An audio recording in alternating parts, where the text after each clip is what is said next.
Welcome everybody, and of course, thank you to everybody who had the time to turn up and see this amazing movie, Hummus the movie. And I don't just say that for the sake of saying it. I really thoroughly enjoyed it. I've already told the guy who directed it just before we come on here. But let me introduce everybody. First of all, let me thank Migdalor for putting this on. Migdalor is a wonderful charity helping children, orphan children, and children from underprivileged backgrounds in Israel. And of course, thank you to Hampstead Garden Suburb Shul, who are working with Migdalor currently, and of course, putting on this this live stream. So let me introduce from Hampstead Garden Suburb Shul, Rabbanit Batya Friedman, who is going to be joining us for the post-film discussion. And of course, the man behind the piece of work we've just seen, he is film director and the guy who runs Holy Land Productions, is Oren Rosenfeld. Good evening, both of you. Good evening. Thank you, Keith. Good evening. Thank you for having us. I'm sure that everyone like me really enjoyed the movie. It is thoroughly entertaining. What I liked about it, of course, is the characters you've got. You had a great way of putting together a group of characters with different stories to tell. You had obviously Eliyahu, the kind of hippie guy who turned religious and became a successful hummus entrepreneur. You had the Arab Israeli lady who's single and continues to be single apart from her marriage to her hummus. And you had, of course, the guy who decided to open up a hummus restaurant in Berlin. It's a tremendous, diverse range of characters. But before I ask you about that, can I ask you what your inspiration behind the movie was? Because, there's not around you suddenly think, you know what, I'm going to make a movie all about hummus. Tell us, what was your inspiration, Oren? You're right. Yeah, I mean, hummus, when I started making it, wasn't superfood. It wasn't a very well-known dish outside of Israel. But I would live in a small village very close to Arab Israeli village, Abu Ghosh. And Abu Ghosh was very famous for all its hummus restaurants. Having to go through it a few times a day, I started looking into the different hummus restaurants, different characters that make the hummus. And then one day, I heard that one of the hummus restaurants is competing with Lebanon for the Guinness Book of World Record for the biggest hummus plate ever. And the title, as you saw in the movie, started moving back and forth between Lebanon and Israel and Abu Ghosh. So that was the initial, trigger, I'd say, that made me want to do this movie. And of course, as you would know, Rabbanit, should I call you Rabbanit or Batya? Sure, but either one is fine. Okay, I'll call you Batya. We're on first name terms here. But yeah, sure. Batya, we know that food has got a huge spiritual connection. We only need to look at the Seder plate and the things that we do on Seder night to know that food and our religion, and I'm sure other people's religions and spirituality are so interconnected. Did that come across for you in the movie? I mean, just tell us how you feel that food and spirituality are so strong across all religions, and in a way it could be a united bond between us. Yeah, you're right. Food is essential to, specifically to Judaism. We have the classic. They try to kill us. We were saved, and now let's eat. Right. So there's always food when there's celebration. And we know that there's always the holiest days is when we stay away from food, the Yom Kippur, and in the Tisha B'Av we don't eat at all, which is also very important. But absolutely, food is essential to us, and even just on a weekly basis, going to shul, having that kiddush is something. Anytime we put on an event, we know that we need to serve food.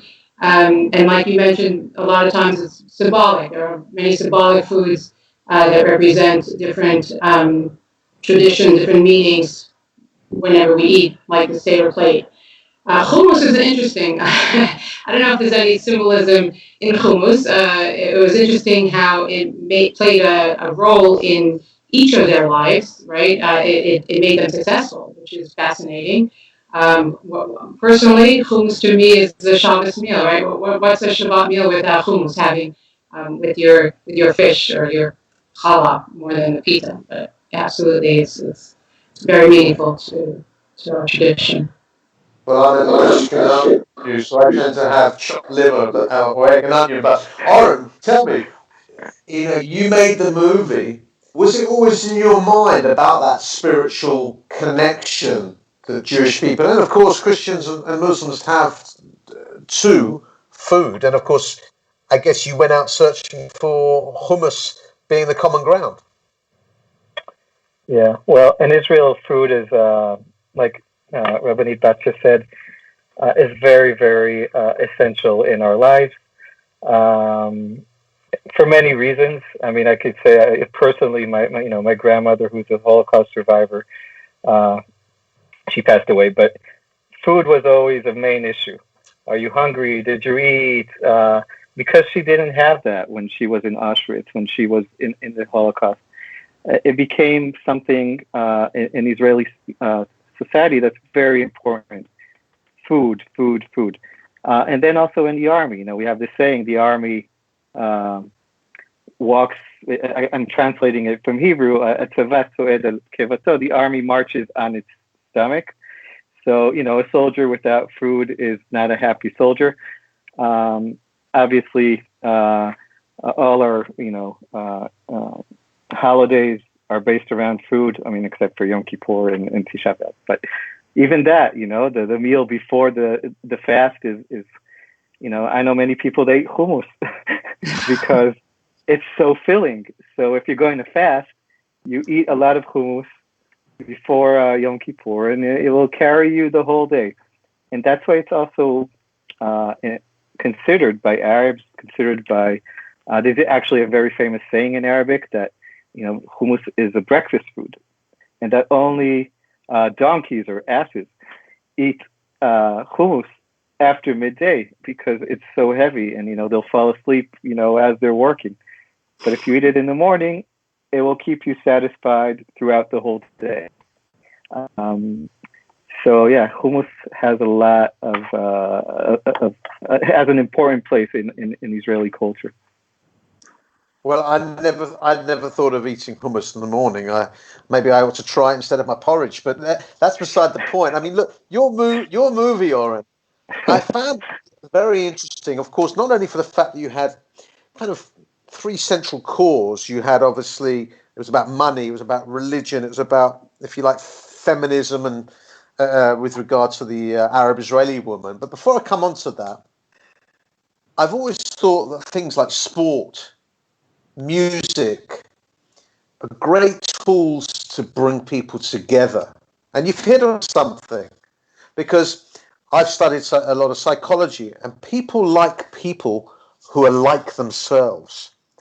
We are very, obviously, Israelis are very much like other Arabs and Arab countries in the Middle East, of course, because they all like to eat hummus. So do you think there could be some sort of unity around this whole subject of food?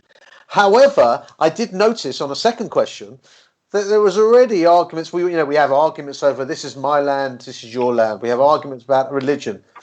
And you saw from the Lebanese guy, said, no. I don't know where anyone thought it was it originated from Israel, originated here in Lebanon. Seems like there's a lot of ego, which is really what came across as the argument. Sorry to ask you a million questions in one go, but you get my gist.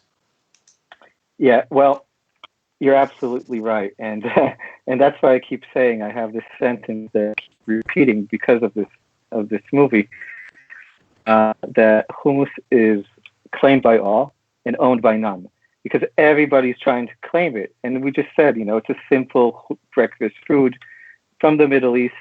According to a few scholars, it's first mentioned in the book of Ruth. That is the first mention of hummus in historical literature or in the Bible. And I'll tell you a story. You're not far off by thinking that hummus can unite people and bring peace. Because when you sit together with hummus, you break bread and you dip it together into one dish. Everybody's eating from one dish. I mean, now with Corona, obviously that's never going to happen. But before our world changed forever, that used to be the case. And I'll tell you a story. I also cover news events with one of my other hats, and one day I was in Mount of Olives. It was a period of clashes in East Jerusalem between the Arabs and the Jews, and it was a big mess. And we were there, and everything's in flames and on fire. And I'm behind the camera. And then at some point we stopped, and I sat down, and there were also local Arab people around, and somebody came over with a cardboard box with a hummus plate in the middle and a few pizza breads. They sat down, 3 local Arabs that usually sell, souvenirs and to tourists up there in Mount of Olives and take them on the camel. And they saw me looking at them, and they said, come over. And I was a bit hesitant because, all around is war. And I sat together with them, an Israeli, a Jew, 3 Arabs from East Jerusalem, and together we ate from the same plate. And for those 5 to 10 minutes, we forgot about everything that was going on around us and concentrated on eating hummus, and we were best friends. So yes, hummus can unite, and it's a simple food that can unite people. What about yourself, Batya? I mean, what did you think about how the movie came across in that respect? Because on the one hand, it seemed that there could be some unity, but then once ego gets involved, and of course religion, I'm presuming, would talk about the ego, but once the ego got involved with the Lebanese chap who said, no, absolutely, he was so steadfast in claiming ownership of hummus as a Lebanese dish, it seems maybe we can't unite even around food because of the ego. Right. So just on that point, I think before Corona, we would call it double dipping. So I don't think a lot of people would do that. But in any event, it is definitely the way to eat hummus. But now they make the Sabra makes with the pretzel. You have your own personal dish that you can do your own dipping. Yeah, I mean, absolutely. With interfaith, I'm involved in interfaith work, and more specifically in Canada, we worked around a common goal. It was about housing, trying to end homelessness in Edmonton, or now preventing and ending. And I was the interfaith coordinator, where with different faith groups came together for a common goal, right? Trying to work on different projects. Putting aside our differences, recognizing that we have different beliefs, different traditions, and yet having that same goal. So hummus, it's a completely different category, but I think it definitely works within that, where you can see how, or having hummus around, sitting around hummus, having a whole hummus discussion about different ways that can bring you together and the different perspective of it.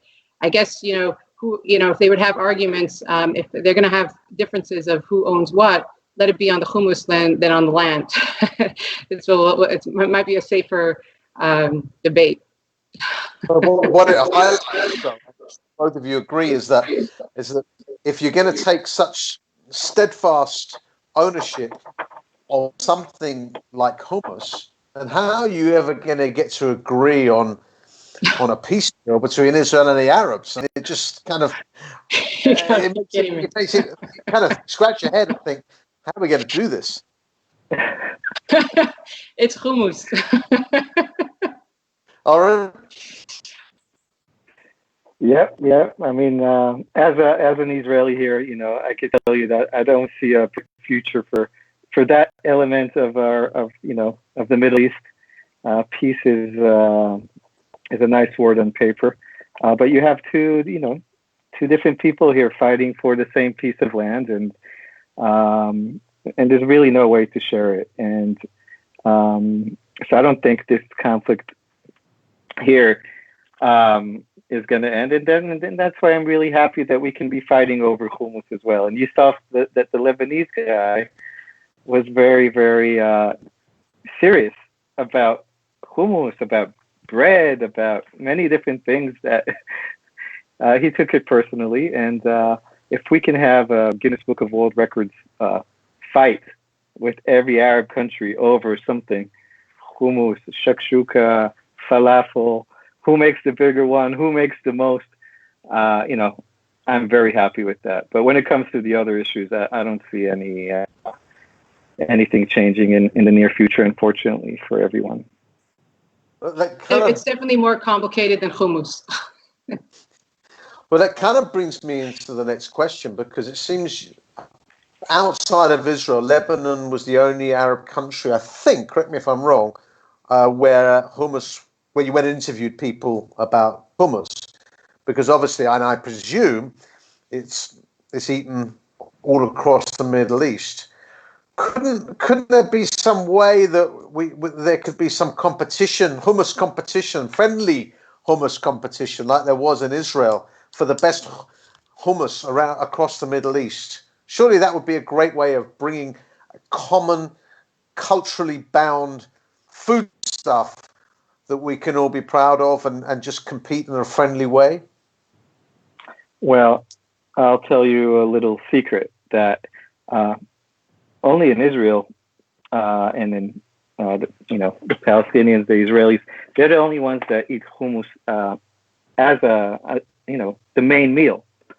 When I was researching this movie, in Egypt they make hummus out of ful, out of beans. It's not even made from chickpeas, so they're out of the question. And then in Jordan and in Turkey, they make hummus is just a side dish. It's just a meze. It's just a side dish to the meat. It's served as a side dish. It's not the main dish.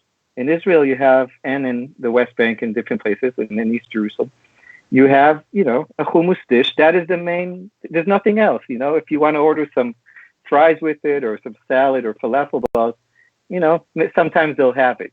But the main dish is hummus. In Lebanon, some places it is the main dish. Sometimes, and mostly, it's just a meze as well. In Syria, there's a very famous, Aleppo hummus.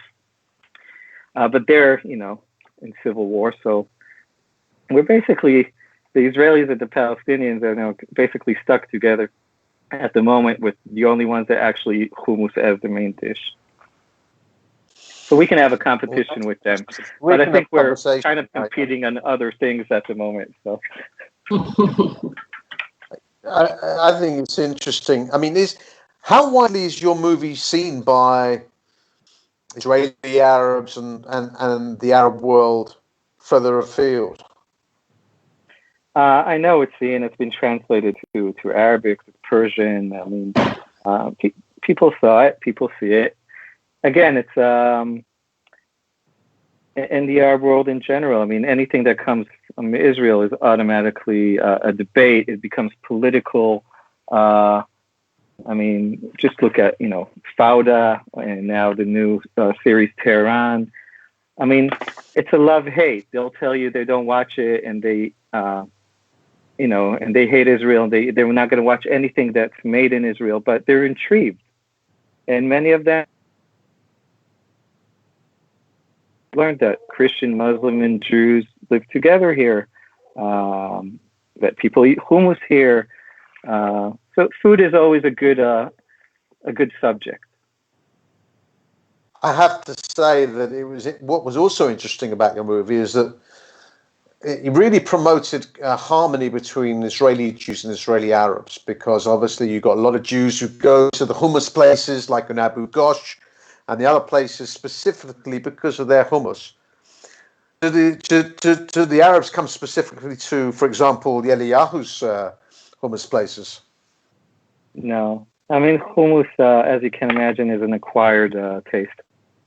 Everybody, if you ask in Israel, 5 people, where's the best hummus? Everybody will tell you where his favorite hummus is, and it's the best one in the country. People take their hummus very seriously here. So when I made this movie, I specifically didn't make it for an Israeli or Arab Israeli audience because I know I'd never hear the end of it. They'll be fighting over, I know where the best hummus is. It's next to my house, and I know where it is. It's in my village, and there's no end to it. So I kind of steered away from that, debate. Um, and yeah, it does bring people together. When people are hungry, they forget about their conflicts and disagreements. Maybe you can let us into a little secret, Oren. Now, obviously, one of the perks of being the filmmaker of this movie, you must have got to sample the hummus from all these people claiming to be the best. So, as a third-party outsider, can you just enlighten us, for those of us who will go to Israel, and let us know which one you think is the best? Well, let me just say, and I have to stay very politically correct here, that my favorite hummus place is not in the movie. Oh. It's not Maybe I didn't want to expose it. I don't want a line when I go there. I want to go into that one place with one table and have my hummus. But yeah, hummus is a very simple dish, and everybody likes a different taste. For me, it's the person that makes the hummus that makes it delicious. Because it's so simple, because it's so basic. You have to like the person that makes it, then it will taste good.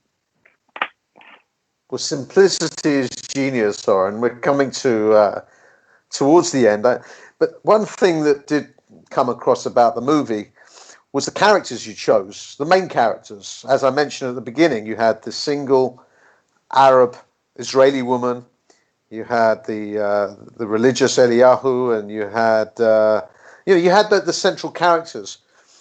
But it's interesting. From all that, you could see how interwoven Israeli society really is, and anyone who may be anti-Zionist or is not really an understanding of the whole sort of multicultural and multi-religious society that Israel is compared to the rest of the Middle East. They just need to watch your movie because you've got an Israeli Arab woman where people go and want to eat, people all want to eat in her restaurant. It just seems to me you have enlightened people and, if you like, underlined the diverse cultural society that Israel is. And I think it's a great way of doing silent Hasbara, if you want my opinion, and should be seen by all those people out there who watch, dare I say it, the BBC and all the other channels that like to sort of use propaganda against our people. But this is a great opportunity to show, well, hang on a minute, you're wrong. Look what's going on here. And it's all around one food stuff called hummus. Couldn't we do that? Well, it wasn't my intention. I mean, the nature of filmmaking of documentaries is one. You have an idea, and then one character kind of leads you to the next character. And I think you could see in the movie that when I went to Abu Ghosh, they were telling me, yeah, there was a hummus competition, the Golden Pizza Award, and 10 hummus makers, the best ones in Israel, were there. There was even one woman. So I wrote down one woman, and I said, I have to find her. So the next day, I went and found this woman. She happened to be Muslim. Okay, it wasn't my intention. And I walk in and I see the golden pizza. I said, aha, there's a story here. Okay, I just heard he won it. I see it on her wall. Maybe he gave it to her as a gift. He felt bad. Maybe he felt bad for her because she was the only woman amongst 10 men. And he said, okay, I feel so sorry for you. Here's the golden pizza. Go put it up on your restaurant. It will give you work. It will give you customers. But as you could see in the movie, that wasn't the case. So every character led me to another character. So my intention wasn't really to show Israel with Christians, Muslims, and Jews, and all living together and hummus uniting them. It just happened to come out because this is the reality, and you could call it whatever you want to call it. But when you live in Israel, it's nothing out of the ordinary. Okay, it's like if you live in a multicultural city in Berlin, in New York, it's very normal to have Christian, Muslims, Jews, Hindus all together, eating together like a normal society should be. Unfortunately, Israel has a very bad reputation because all you hear on the news is, one side against the other side. But in reality, when you actually live here, it's all mixed together. I think the best part that showed that was when the Moroccan Jew wanted to find a shidduch for the single Muslim back in Morocco. I thought that ate the cake. Yeah. Actually, the one thing that came up, and you can both answer this, I had no idea about Uman in the Ukraine. I just didn't. The first thing I did was look up how many Jews there were in Ukraine, because I wasn't even aware if there were that many left. So tell me about the significance of Uman. I know that Rabbanit perhaps should go first because obviously it's a kind of religious question. Yeah, or I know Oren did his research on that, and probably it's a bigger, I think, event in Israel. But I could speak to it. It's from a Breslov Hasidic sect, where the Rabbi Rabbi Nachman from Breslov is buried, and it is customary to go to his gravesite, like many have in not only in the Hasidic sects, but in our tradition, we go to gravesites and pray at the holy sites for so they can pray on our behalf. And so specifically Uman has, I think before Rosh Hashanah, before the new year, they do a pilgrimage there and have the new year and start and pray at the gravesite. So it's I've never been, but I hear now that women are allowed. I understood there was only men in the beginning. I don't know if that always was, but in any event, it's a beautiful, and it seemed very powerful and changed lives. I mean, as Eliyahu's mentioned in the film. So you could speak more to that, Oren. Yeah. So living in Israel, you can't really avoid seeing the different trucks with very loud music and dancing Hasids drive around the city with trance music, Hasidic music, and you see these Hasids, dancing on the rooftop, stopping in the middle of a city. Everybody's dancing. These are the Nachmans, the eccentric part of the Breslov community, and what they do is they get a lot of people, secular Jews, to come and dance with them, put on tefillin, go with them to Uman, and it's become very mainstream in Israel. Everybody knows in Israel who is Nachman from Rabbi Nachman, Uman from Uman. There's graffiti all over the country of Na Na Nachman, which is a verse that was found in Tiberias and is used by them, and it's extremely popular in Israel. And once a year in Rosh Hashanah, many people, seculars even, go to Uman. Many of them, like Eliyahu, experience a spiritual change. Okay. If it's something they were looking for or needed or actually happened to them, it doesn't matter.